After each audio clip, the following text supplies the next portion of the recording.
In this video, we'll talk about gases. I'm going to go over the two main gas laws along with some other smaller ones, some of which may be familiar to you from prior classes, some of which may not be.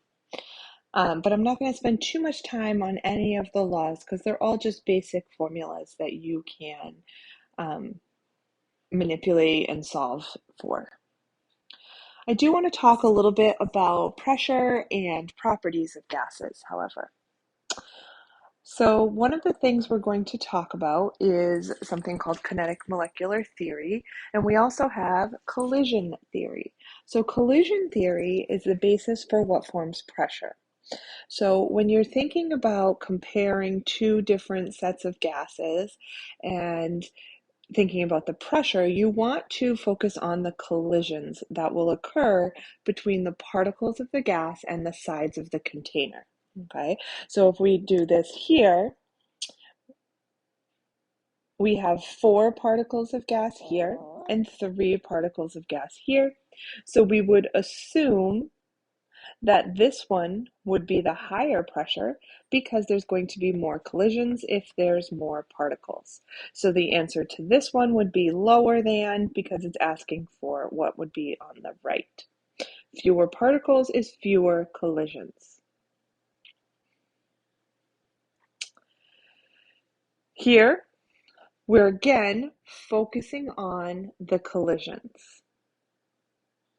So one thing you might think here is because this one right here is bigger, it would have more collisions, but probably it wouldn't because they're going to have the same amount of times that it would hit the sides of the container. So this is actually going to be the same because they would have the same amount of collisions. Now we're going to learn a little bit later that that's not entirely true. There are some variations having to do with temperature and how fast gases will move based on their size, but we're just going to not worry about that right now. We're just talking about collisions, so we're just going to worry about the fact that there are 4 particles in each, so they are going to have the same amount. Now this one is asking if something is moving faster with all other things the same. If something is at a higher temperature, then we know it's moving faster. So here we have 50 degrees versus 10, and you can see that the motion lines are longer. That indicates that they're moving faster. If something is moving faster, it's going to hit the sides of the container a lot more. So the pressure on the right at the 50 degrees Celsius will be higher than the pressure on the left. So whenever you're asked these types of questions, remember just to focus on collisions. More particles or more moles would be more collisions. Higher temperature or faster movement would be higher collisions. Smaller container, smaller volume would be higher collisions because they're going to hit those sides faster in a smaller one. So always focus on the number of collisions. That will tell you the pressure. So now we're going to talk about the two major gas laws, volume, temperature, and amount, which is going to be represented in moles. So before we get to the actual formulas, I'm going to talk a little bit about the proportion or the relationship between different things. So the number of molecules will increase the volume or the number of moles, if you want to think of it that way, which is usually what you would think of as N, is number of moles. It's going to increase the volume if everything else stays constant, okay? So if you have a flexible container, like for example, a balloon, and you keep the pressure the same, which as long as the balloon is open, the pressure will be the same. And so you keep the pressure the same, but you're adding molecules of gas because you're blowing into the balloon. You notice that the balloon gets bigger, the volume gets bigger. The more moles you have of gas or molecules you have of gas, the bigger it is. So that means that N is proportional to V. Okay, one way to write this is V over N equals K, with K being a constant. But N is proportional, directly proportional to V. So let's talk about number of molecules and pressure if everything else is kept constant. So this time we have a fixed container, so no longer a balloon, one that has a fixed size, and we're going to add more molecules into that container, but it cannot change its size. So based on our collision theory, we would know that pressure would increase because the more molecules there are, the more it's going to hit the side, those molecules are going to hit the sides of the container. So there's also going to be a direct relationship between number of molecules or moles of whatever it is, of the substance, and pressure. Temperature and volume. Okay, so this is no longer number of molecules or number of moles. Now we are talking about temperature and volume.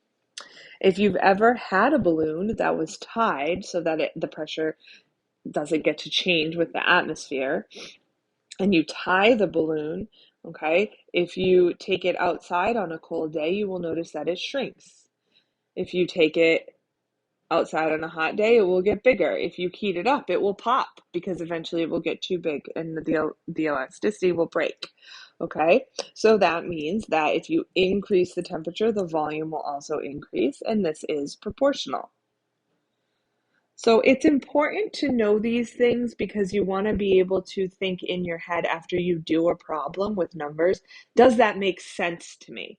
Okay, so if you sit there and you work through it and you're like, okay, if volume goes up, what do I expect to happen to the temperature? Or if the number of molecules goes up but nothing else can change, what do I expect to happen to the pressure?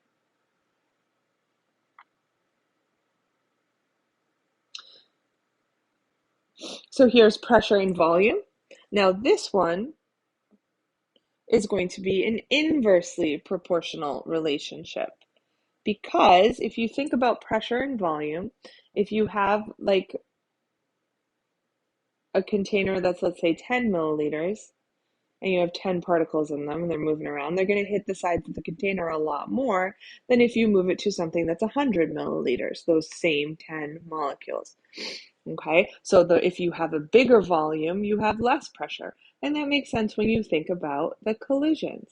The bigger volume means that the pressure is going to hit the sides of the container less. The molecules will hit the sides of the container less, which means the pressure is lower. So when we say inversely proportional, we mean that P will go up when V goes down, and P will go down when V goes up. Pressure and temperature are going to be directly related. We already talked about this. The higher the temperature, that means the particles are moving faster, so the pressure increases. Directly proportional. Here's all of that put together. This is where it really works. So you do not necessarily need to know all of these little K formulas, these constants. They can all be combined into the combined gas law. So in the combined gas law, you will notice it can also be, you can think of it as the before and after gas law. They're all the same except there's a 1 or a 2, okay? So this side is going to be the initial side, and this side is going to be the final side. So when you're doing these problems, just make sure you are actually paying attention to what's happening before or after the time in question. So P is going to be pressure, and that will have 3 different units.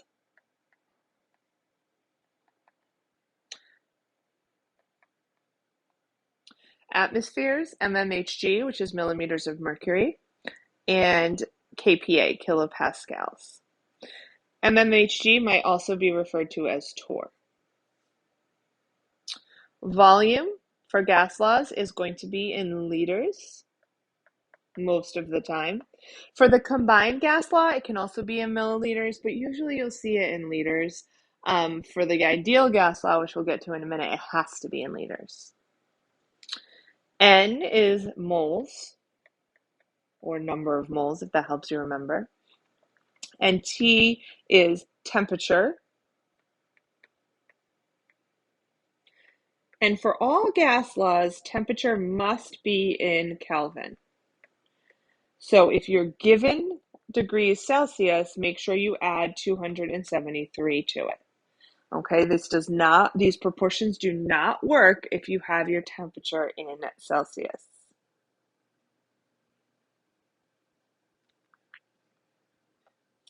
So let's do a couple of these problems. So here we are given 0.5 liters of gas, 50 degrees Celsius, pressure of 200 mmHg. We are then change the volume to 0.1 liters, held at 50 degrees Celsius.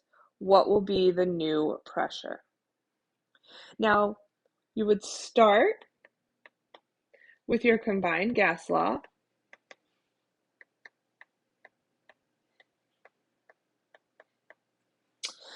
And then anything that isn't mentioned in the problem, like here we have no mention of moles. So we can assume that that means moles are constant and just get rid of it. If something is constant, like let's say it was 3 or something, when you solve this problem, they'll cancel each other out. So if you think something is constant, you get rid of it. Now, if it's not mentioned in the problem, you assume that, but you can also see here that temperature was kept constant. 50 and 50. Now, we would convert that to Kelvin if we were going to use this number, but since it's constant, we'll just get rid of it. And then that gives us a new formula. And you might remember from your first year course that this is called Boyle's Law. Not important. Okay, we're going to focus on just combined or ideal. And then you can just go ahead and plug everything in.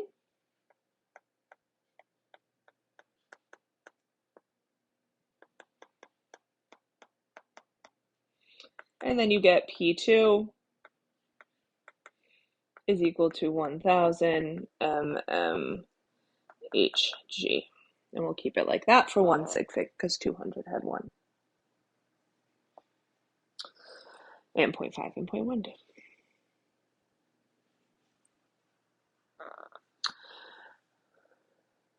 Let's try another one. Here we have 2 liters of oxygen gas, 0.8 atmospheres, 25 degrees Celsius. To what temperature, so that's what we're looking for, in Celsius, remember that, should be changed to reduce the pressure to 0.2 atmospheres. Okay, so we start with our combined gas law.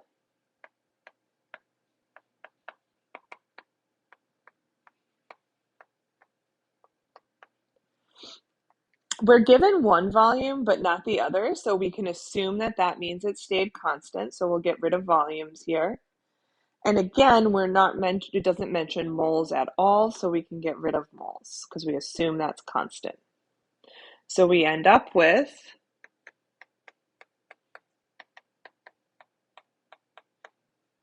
this. Now you can solve this however you want. It's algebra, so it's easy for you to solve. I'm just going to go ahead and plug these things in. Remember, whoops, that's wrong, that you need to convert the temperature to Kelvin. So instead of 25, you're going to do 25 plus 273, and that's 298.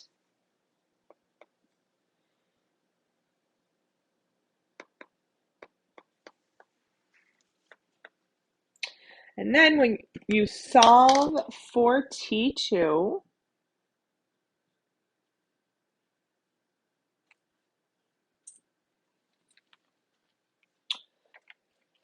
you get 74.5 Kelvin, but the question's asking you to put it in Celsius.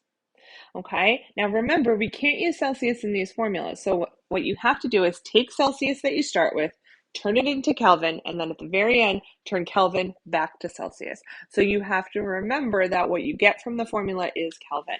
And to get this back to Celsius, you just subtract 273.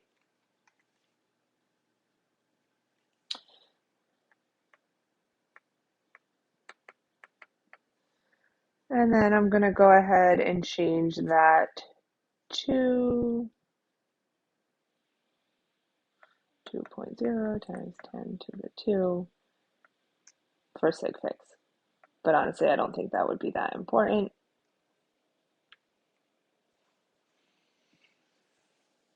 Whatever you do, just make sure you change it back to Celsius.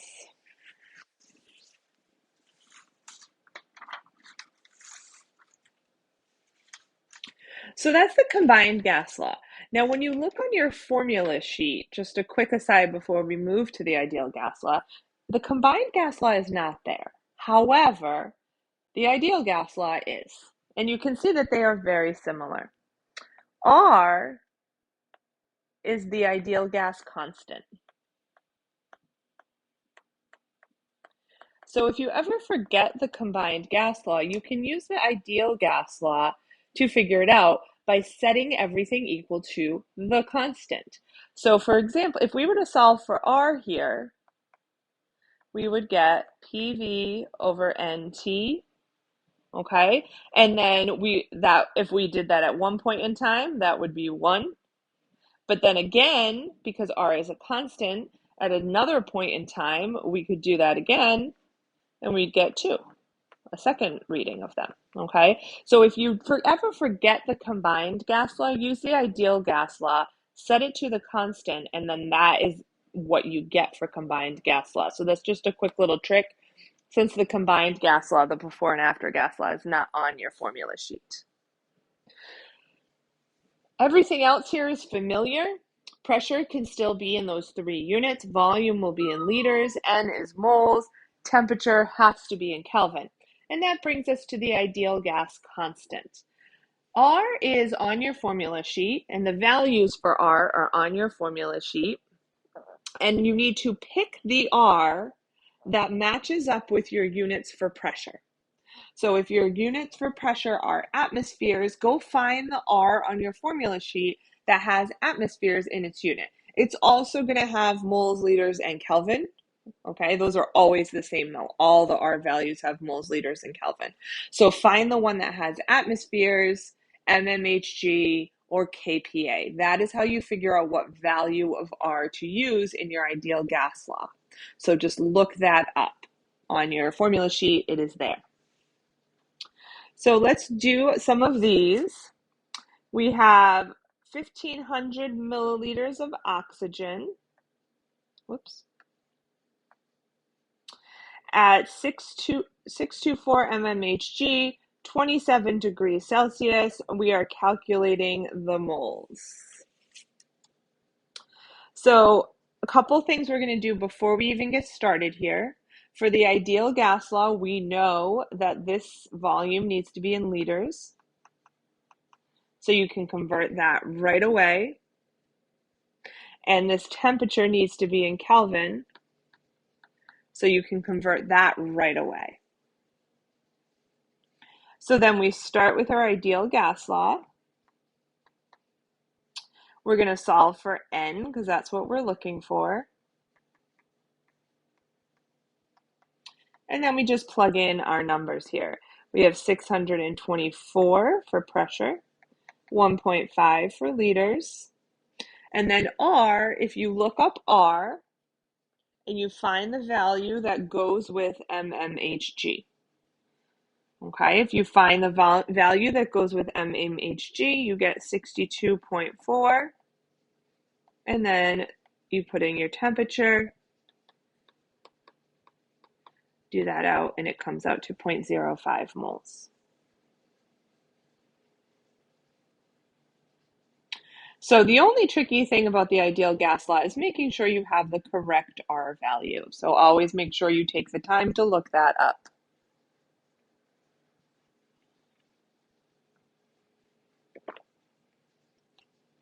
Now there are a couple of variations on the ideal gas law.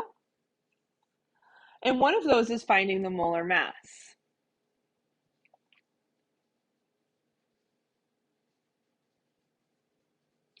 So to find the molar mass using the ideal gas law, you can look at the derivation of this, and if you want to see it, I can definitely show it to you. But the end result is a pretty easy formula to remember. Molar mass is equal to density times R times temperature in Kelvin over pressure. And the person that I am using as a guide for this class calls this the kitty cat formula. And she says it's a kitty cat formula because good kitty cats always put dirt over their pee.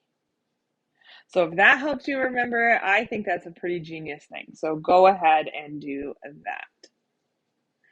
So then if you remember this formula, it's really easy to plug in this information. So we have 21.3 for our density.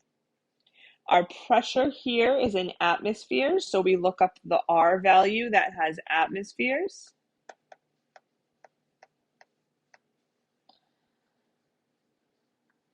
Our temperature is going to be 300 degrees Celsius, but we need it in Kelvin, so it's going to be 573. And then we put that all over our pressure, and then we solve.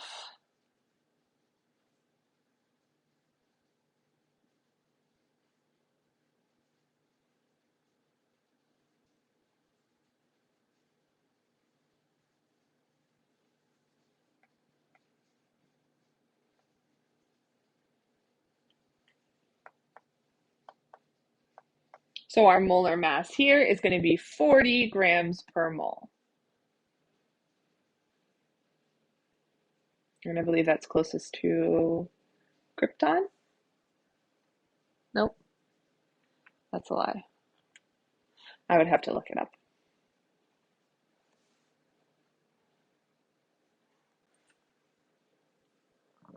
Argon, 40 grams per mole. So they didn't ask us for that. They just asked us to find the molar mass, but it is a noble gas and it is argon.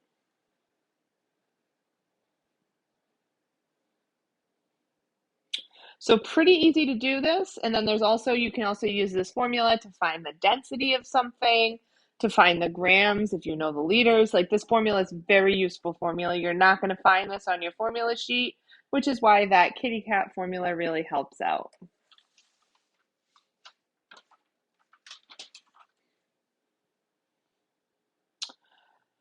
So now let's talk about mole fraction. And mole fraction is exactly what it sounds like. It's the fraction of moles that are in something. So all it is taking the moles of what you're looking for over the total moles of gas. So here, calculate the moles of each gas in a mixture of 1.4 grams of nitrogen, 4.4 grams of carbon dioxide. What is the mole fraction of nitrogen gas? So the first thing you'll want to do is convert those grams to moles.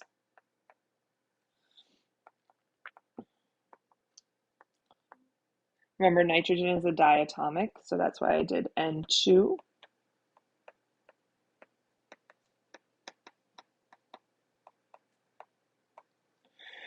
And then for carbon dioxide,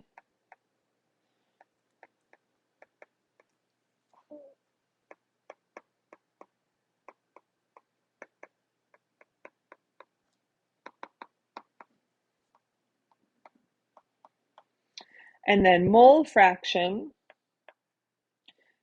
is moles of whatever you're looking for. So moles of A, I'm just going to call it A, over total moles equals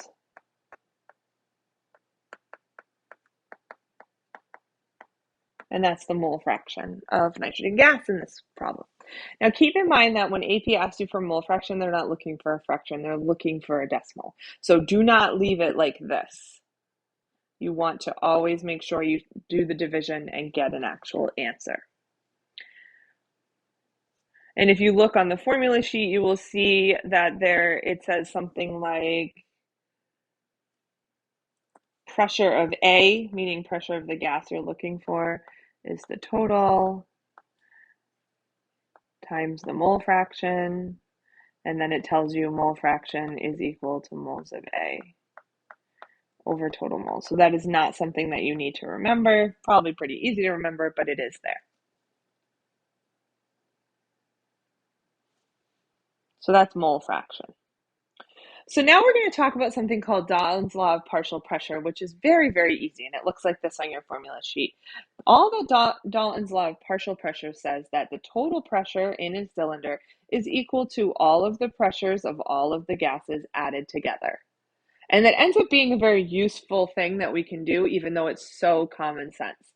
So like if we had 2 atmospheres from oxygen and 3 atmospheres from hydrogen, we would have 5 atmospheres total. Okay, so that is all this is saying, nothing else.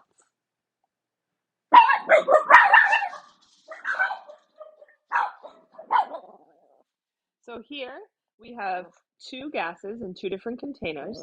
The red gas is 2 atmospheres. The blue gas is 2 atmospheres. When combined together in one of the containers, the pressure would be 4 atmospheres. It goes exactly the same, and that's partially because the volume isn't changing, okay? So these containers are the same. So if we took one and put it in the other, we're just going to double the pressure, okay? We'll talk about when the volume isn't the same in just a minute. The identity of the gases doesn't matter. The fact that the blue gas has 2 atoms for every molecule, it doesn't matter. None of the size doesn't matter. It's just the gases. So let's take another one of this. We're looking for the partial pressure of H2. The total pressure is 15 atmospheres. So the first thing I'm going to do here is find the mole fraction, which is nice. They already gave us moles. So because we have that formula that just says the pressure of one gas is equal to the total pressure times the mole fraction, right? We just looked at that on the formula sheet. So, whoops.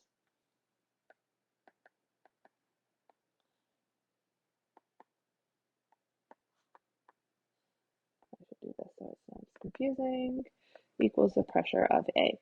So to find the mole fraction of H2, we're going to put 0.4 moles over the total moles, which here is going to be 1.2. So that's going to give us 0.3 for our mole fraction. So then all we have to do is multiply that by the total pressure, and we get the partial pressure of hydrogen.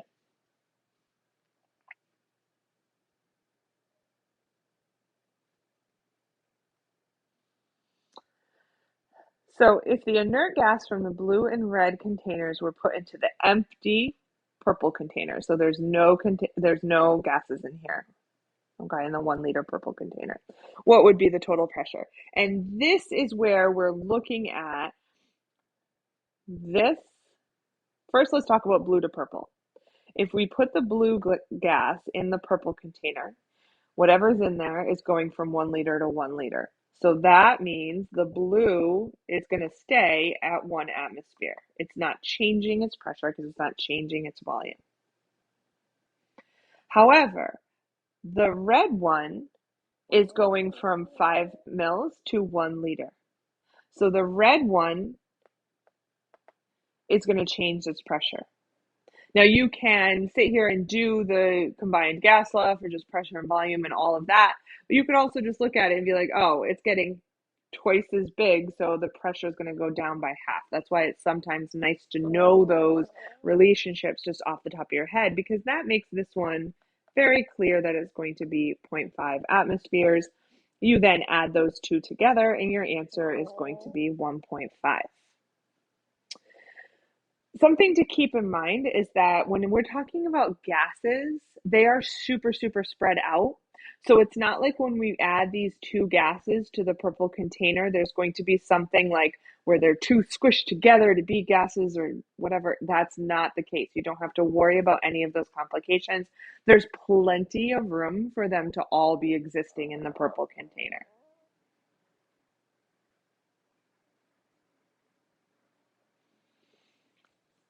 Let's take a look at these containers. Consider the containers with blue and gold gas. The circles can represent the moles. If the total pressure is 1 atmosphere, in which container does the gold gas have a partial pressure of 0.6? So remember that what we would be looking for is the mole fraction, and since the total pressure is 1, the mole fraction would just be the answer here. So any that have a mole fraction of 0.6. The mole fraction of 0.6 is definitely here because we have 6 gold balls to 4, so 6 over 10 is going to be 0.6. But then it's also 0.6 over here because we have 3 over 5. So that's 0.6. So both of those would apply here, 2 and 4.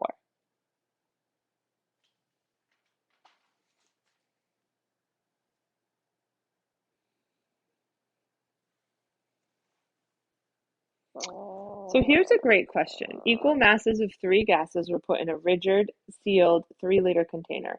The total pressure is 2 atmospheres. Which gas has the highest partial pressure? So what actually, there's a lot of red herrings in this question. You don't need to know what the volume is. You don't need to know what the pressure is. All you need to know is what the molar masses of these would be so that you can find the moles.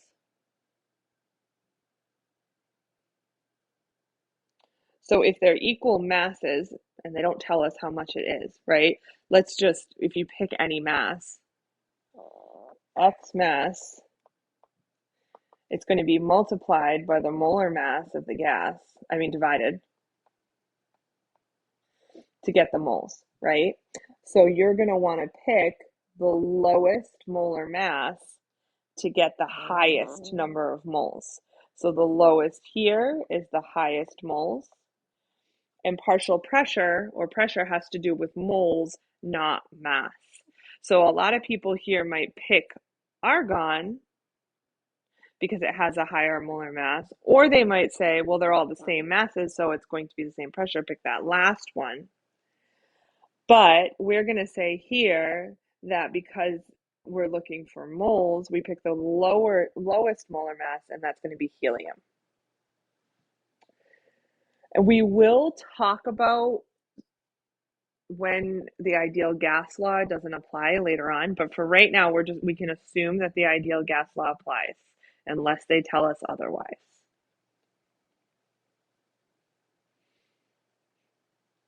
Okay, Avogadro's hypothesis is another quick little law, and it's actually super helpful.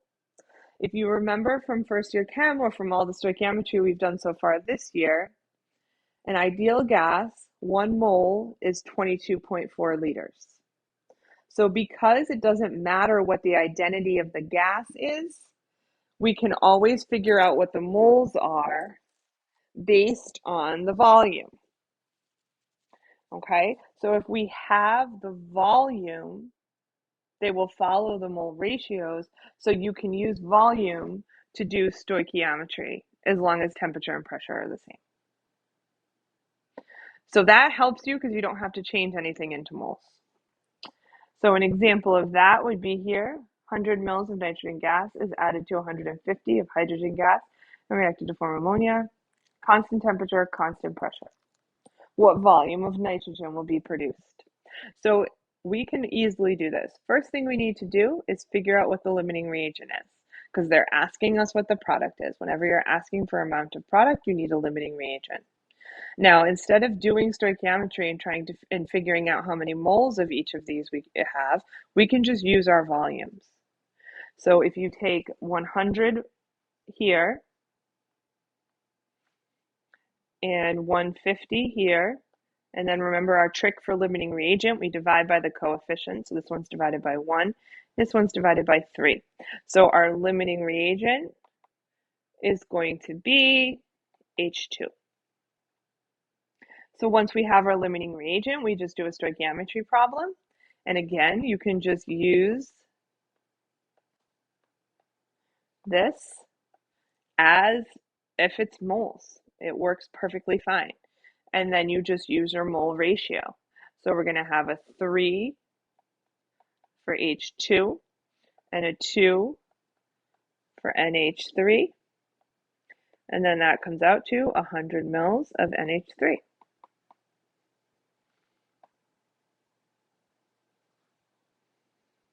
Nice and easy.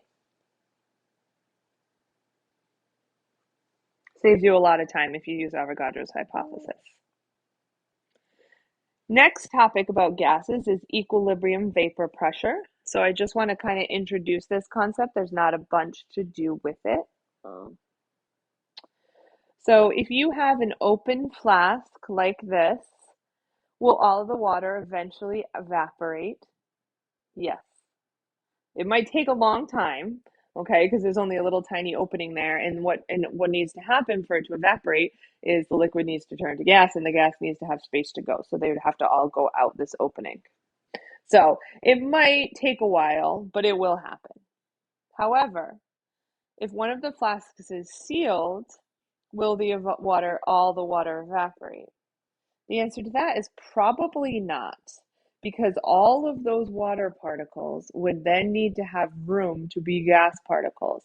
And you can see, I don't think there's enough room in this flask to house all of those water molecules, all of those water vapor molecules, okay? So what will end up happening is that it will reach an equilibrium where some of the liquid is there and some of the gas is there. And it's going to be a dynamic equilibrium where some molecules are going from gas and some going to liquid and so on and so on. Okay. But there is not enough space to put all of those water molecules in that flask as vapor. So when they cannot escape, they will not all evaporate. We will just go to equilibrium. And that is our water vapor pressure. Just a quick concept I need you to understand. If there is enough liquid, equilibrium result, equilibrium vapor pressure.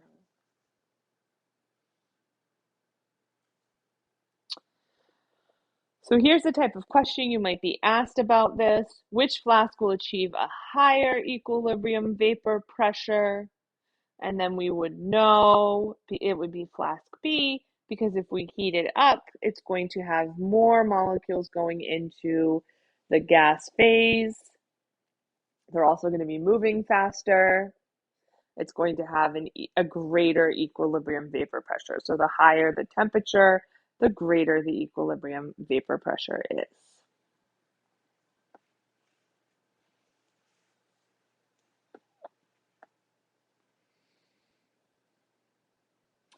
Here is a graph of vapor pressure of water. You can see that as the temperature goes up, the vapor pressure also goes up. And here is, and on your notes, it's not going to be colored, so you can label it as blue and red. And so this question is asking, if we had an alcohol instead, what would we expect the equilibrium, which line would we expect to be?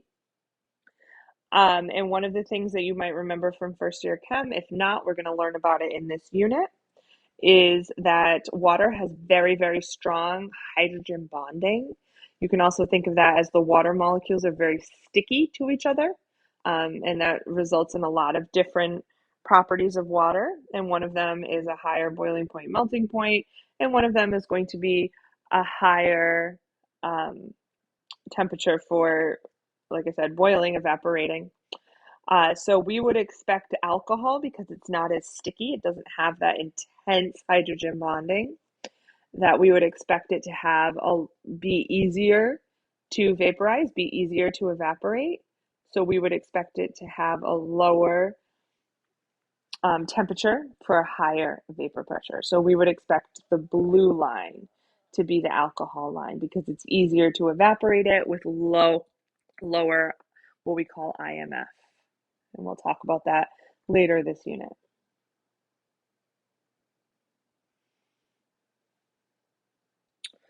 So now we want to talk quickly about the speed of gases, and we've talked about this a little bit before. Okay, temperature in KE, because remember KE is proportional to temperature, is an average. So this diagram is important, just to clear up a quick misconception. Here, they all have the same speed. That is not realistic. Every particle is not going to have the same speed. You're going to have some particles with very small speed, some with a lot, which is indicated by those bigger lines. And the Ke, the temperature, is the average of all of them. The chance, I mean, you're not going to have all particles moving at exactly the same speed. We talked about that with Boltzmann. Remember that the Boltzmann distribution curve takes all of the particles fit underneath this curve, and some are at very low speeds, some are at very high speeds, and most are at some intermediate speeds. Okay, so this Boltzmann curve, we've talked about these before, shows that this is the picture. And here, this is just saying since temperature is proportional to kinetic energy. And then remember, we talked about this before, mass factors into the Ke formula. Okay, the higher the mass here, the slower the Ke is going to be. The higher the mass is, the slower they will go. The lower the mass is, the faster they will go. So low molar mass gases go fast, high molar masses go slower. And that's important for you to just have their knowledge in your back pocket. A couple of terms I want you to be familiar with: effusion and diffusion. Effusion is the escape of gas molecules into an empty space, evacuated space. Diffusion is the spread from one through a space or throughout a second substance. So you're not escaping the space, it's not going anywhere, it's staying in one space. That's diffusion. So like if you have an enclosed room and you have like some kind of a smell or something, it's going to go throughout the entire room. That's diffusion. Essential oil diffusers are really big. That's what they're doing. They're spreading the air or the gas throughout the space. That's diffusion. Effusion is getting it into somewhere else. So now I want to talk about what's some deviations from the ideal gas law. Okay, and this is the last thing we're going to do. It is an important thing in this topic. And it's important that you're at least familiar with some of these, even though we do rely on the ideal gas law a lot. So this brings us to kinetic molecular theory, which you might remember from your first year class. These are the tenets or the principles of kinetic molecular theory. The temperature of a gas is proportional to its Ke, and KMT assumes all collisions are elastic, which means that energy is not lost when the particles hit each other or they hit the sides of the container. KMT is also dependent on assuming that a gas does not have any intermolecular forces, meaning there's no attraction between the molecules. And we can get away with that because they're so spread out and they're moving so fast that there's not much of attraction. Okay, but now we're going to go into when can you not assume that? And then the last one is we usually ignore the mass of the atom, or the size of the mass and volume of the atom itself, of the particle itself, of the molecule. Okay, so we know that's not always 100% true. It is definitely something that we can assume most of the time, but we do want to talk about some of the times where we're not going to be able to assume that. So here's the ideal gas law graph. So we have pressure on the x-axis and then PV over RT, which we know is constant, at on the y-axis. So for an ideal gas, it's always going to be 1 for 1 mole, if n is 1.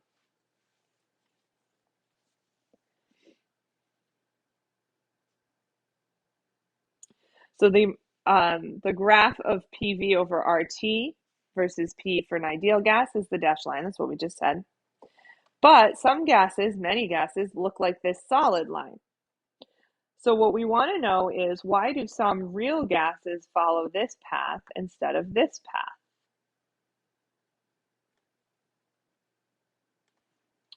So we're going to talk about two different scenarios. One where it's below the dashed line, and then we'll talk about what happens after the dashed line.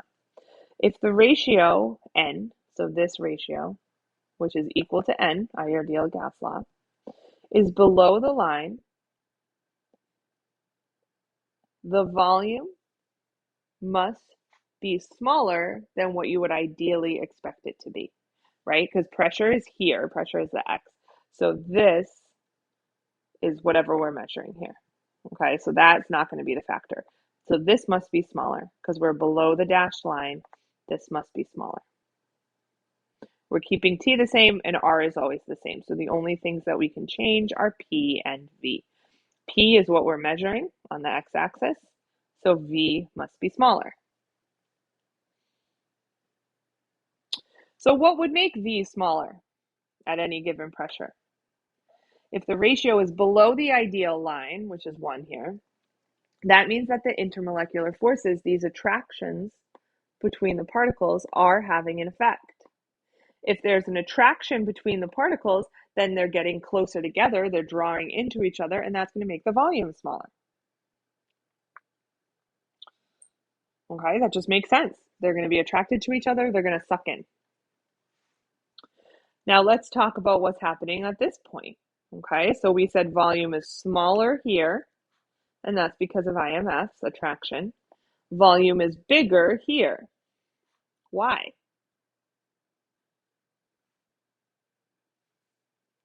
So when the volume, what would make the volume larger is that at higher pressures, the volume of each individual molecule actually starts to take up space,